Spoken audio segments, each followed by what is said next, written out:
Today's Between Master and Disciples, Isabelle Hercelin, Breatharianism as a Way of Life will be presented in French and English with subtitles in Arabic, Aulacese Vietnamese, Bulgarian, Chinese, Czech-Slovak, English, French, German, Hindi, Hungarian, Indonesian, Italian, Japanese, Korean, Malay, Mongolian, Persian, Polish, Portuguese, Punjabi, Russian, Spanish, and Thai.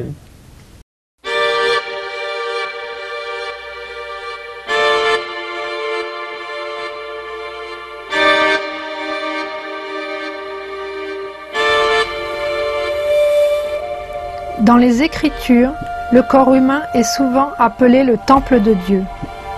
C'est vraiment un rare privilège pour une âme que d'atteindre cette demeure sacrée qui abrite le divin, car c'est une vraie bénédiction que de renaître en tant qu'être humain. À plusieurs reprises, le maître suprême Ching Hai a parlé de la rareté de ce phénomène. To be reincarnate in the human world is hard. You have to have enough human quality. You have to have affinity with the parents, yeah, and with the society, with the people around which you were born. And very difficult. To be a human, you need some merit. You have done something good in the past in order to be able, yeah, to be able to pick a human birth. En tant que temple vivant de Dieu, le corps humain est entièrement équipé de merveilles miraculeuses qui peuvent être éveillées chez ceux qui sont spirituellement conscients et ont une foi totale dans le Créateur de toute vie. Inédia, jeûner en latin, est la capacité humaine à vivre sans nourriture. Depuis des temps immémoriaux, il y a toujours eu des personnes qui ont pu se nourrir de prana ou force vitale. Par la grâce de la Providence, les inédiques, ceux qui suivent un mode de vie sans nourriture, peuvent retirer de l'énergie de la nature pour se nourrir.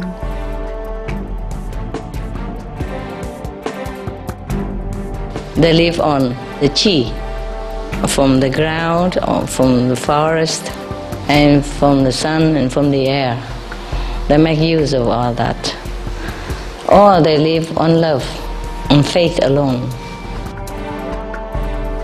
Ces personnes sont connues sous le nom de respiriens, pranariens ou inédistes, de solariens ou aquariens.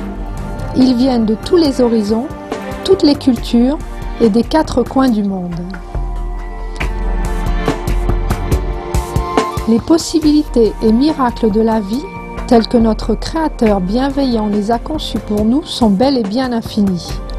Il nous faut seulement nous connecter à l'intérieur pour reconnaître notre riche largesse en tant qu'enfant de Dieu. Le maître suprême Ching Hai a amoureusement recommandé une série hebdomadaire sur Supreme Master Television pour présenter ces personnes du passé et du présent qui ont choisi de vivre sans nourriture sur la terre. Puissent ces histoires spirituelles vous captiver, que les cœurs soient ouverts et les horizons élargis.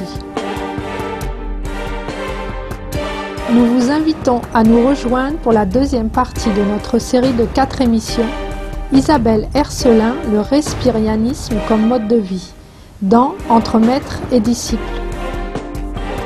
Cette émission porte sur la possibilité du respirianisme ou vivre sans nourriture et n'a pas vocation d'enseigner cette pratique. Pour votre sécurité, ne tentez pas d'arrêter de manger sans être guidé par un expert en inédit.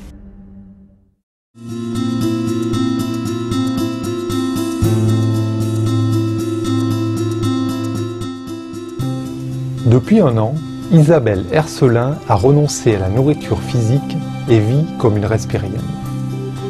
Et il ne lui était jamais venu à l'esprit qu'elle serait un jour un exemple vivant du fait que l'humanité peut vivre de prana ou d'énergie cosmique.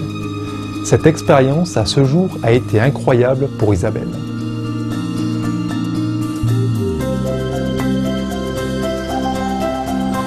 C'est pas facile à exprimer, mais ça remplit 100 000 fois plus et 100 000 fois mieux. Et ça satisfait, pour moi, 100 000 fois plus et 100 000 fois mieux que la nourriture terrestre. Dans notre dernier épisode, nous avons appris que depuis sa naissance, Isabelle n'aime pas la viande et préfère une diète végétale. Elle a découvert, beaucoup plus tard, une fois jeune adulte, que sa nourriture préférée avait toujours été végétarienne. Et donc quand j'ai quitté le nid familial, là j'ai eu le bonheur de rencontrer une dame dans un magasin qui tenait un magasin diététique et biologique. Et là j'ai appris en fait qu'existait une autre nourriture qui était pour moi beaucoup plus saine et beaucoup plus agréable et qu'on appelle végétarienne principalement. Et c'est là que j'ai découvert d'ailleurs que pas de viande, pas de poisson, pas de laitage correspondait à une nourriture qu'on dit végétarienne ou végétalienne. Et là, j'ai commencé vraiment à me nourrir avec grand plaisir. Pour la première fois, Isabelle a vraiment apprécié le goût des aliments une fois qu'elle a découvert l'alimentation compatissante et saine, sans produit animal, au lieu du régime alimentaire carné, chargé de toxines, contre lequel elle résistait quand elle était jeune. Et j'ai toujours écouté en fait mon corps. Et ben je savais pas que ne pas manger de viande, pas de poisson, enfin pas de protéines animales, ça s'appelle être végétarien. Et puis aucun produit sous-produit animaux, c'est végétalien. Enfin voilà, j'en découvre encore tous les jours des noms qu'on peut mettre sur la nourriture. Donc cette femme-là, elle m'a donné une autre façon de se nourrir, m'a proposé, m'a présenté, et là j'ai commencé vraiment à me régaler. Et je me suis dit, donc quand je suis partie de la maison, je me suis dit à partir de maintenant, je ne me nourrirai qu'avec plaisir. J'ai pas dit je ne me nourrirai plus. Je me suis dit, j'ai envie de découvrir une nourriture plaisir. Parce que pendant pratiquement 17 ans, manger, parce que soi-disant il faut manger, j'en voyais pas l'intérêt, s'il n'y avait pas un plaisir. Et donc là, je me suis fait vraiment plaisir pendant de nombreuses années à découvrir cette nourriture donc à base de protéines végétales et que c'était extrêmement diversifié.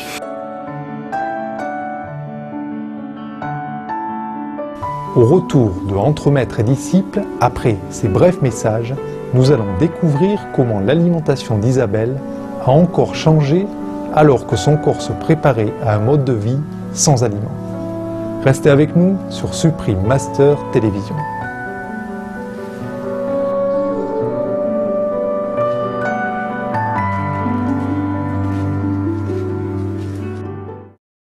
Cette émission porte sur la possibilité du respirianisme ou vivre sans nourriture et n'a pas vocation d'enseigner cette pratique. Pour votre sécurité, ne tentez pas d'arrêter de manger sans être guidé par un expert en inédit.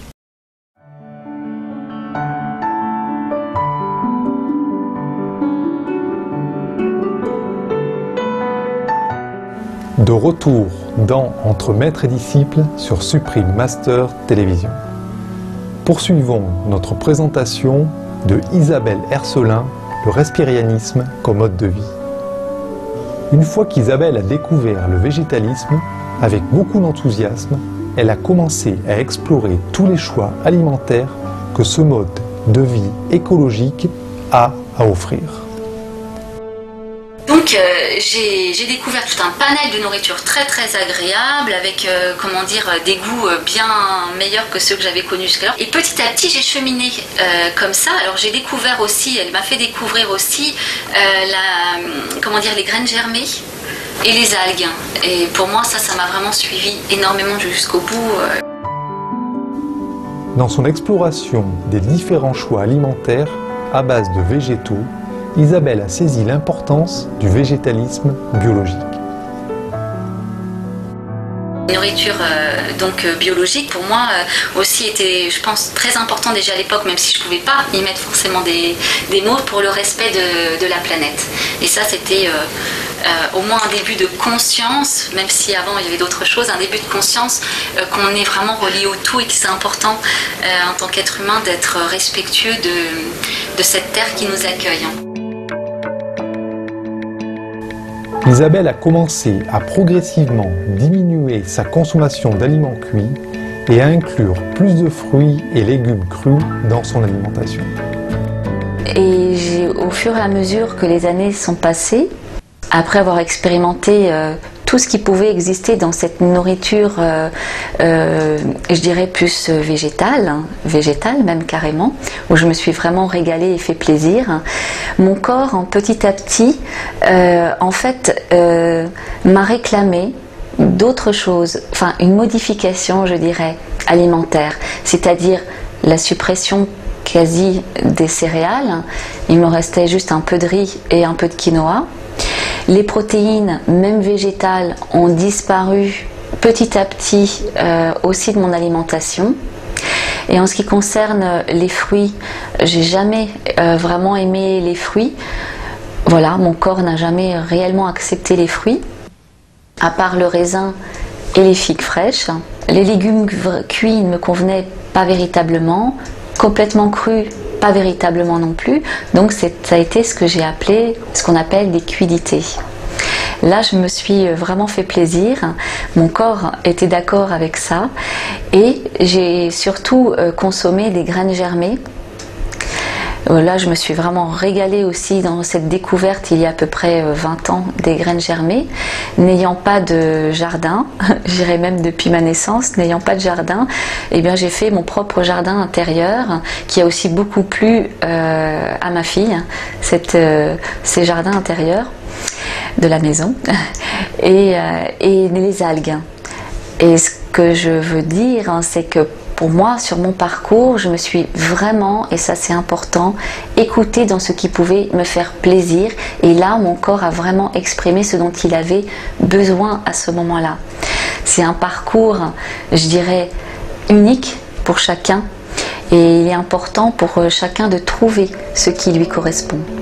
Selon Isabelle, le corps de chaque personne a des besoins qui lui sont propres. Et si nous écoutons notre corps, nous savons naturellement ce dont il a besoin pour son fonctionnement optimal. J'ai appris petit à petit que mon corps savait beaucoup plus. Donc, nous, en tant qu'êtres humains, je trouve qu'on est absolument merveilleux parce que notre corps sait.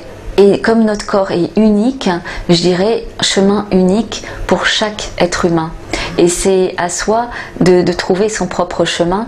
Et je pense que plus on se trouve dans cette écoute et ce besoin dans ce plaisir et cette harmonie, plus notre corps va nous indiquer ce qui est bon pour lui.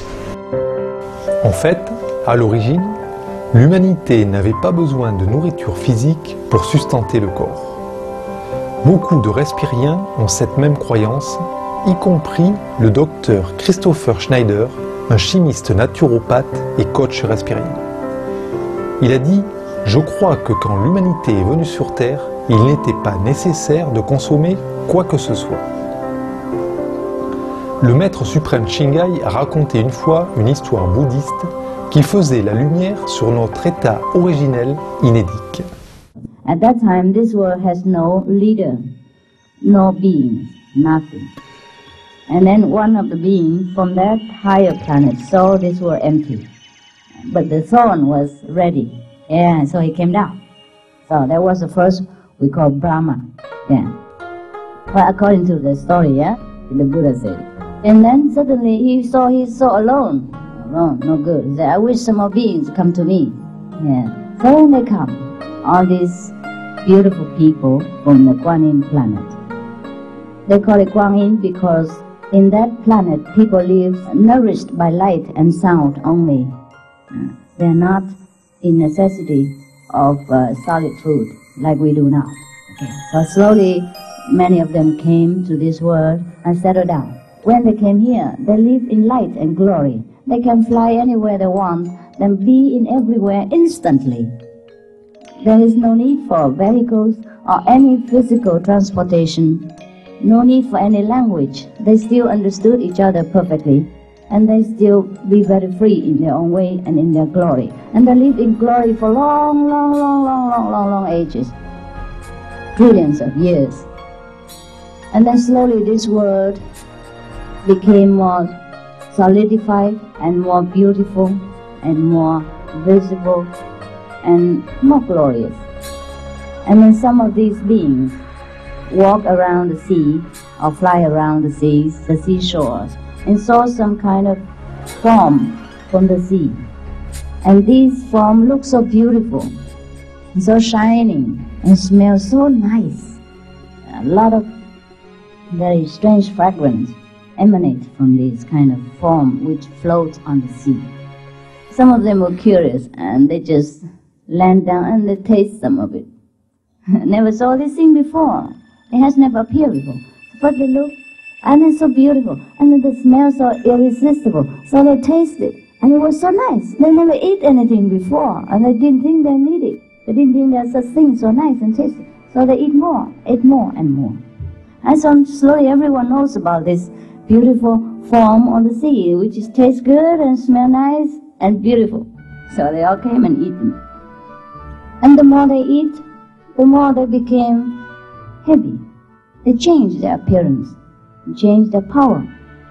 And slowly they cannot fly very long distance anymore. And slowly their light, their aura became shorter, duller in color.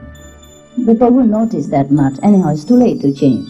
They stick to good, so the more they eat, the more they want. So they cannot stop eating. And after everybody eats, the form's gone. Too much eating, gone.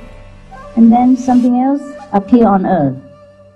A kind of wheat that grows all over places. And anyone can take it and eat them. Kind of crawling wheat.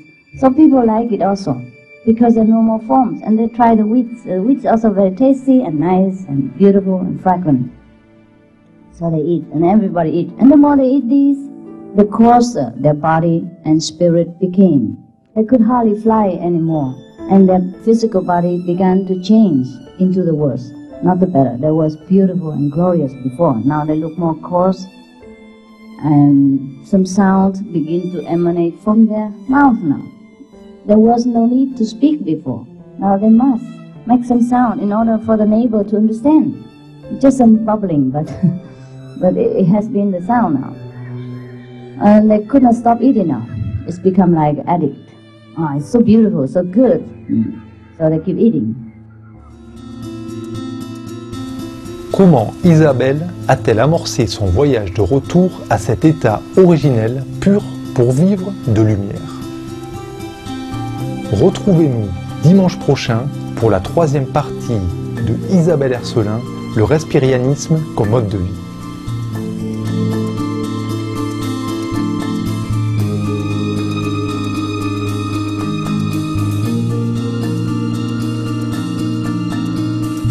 Merci de votre aimable compagnie pour l'épisode d'aujourd'hui de Entre maître et disciple.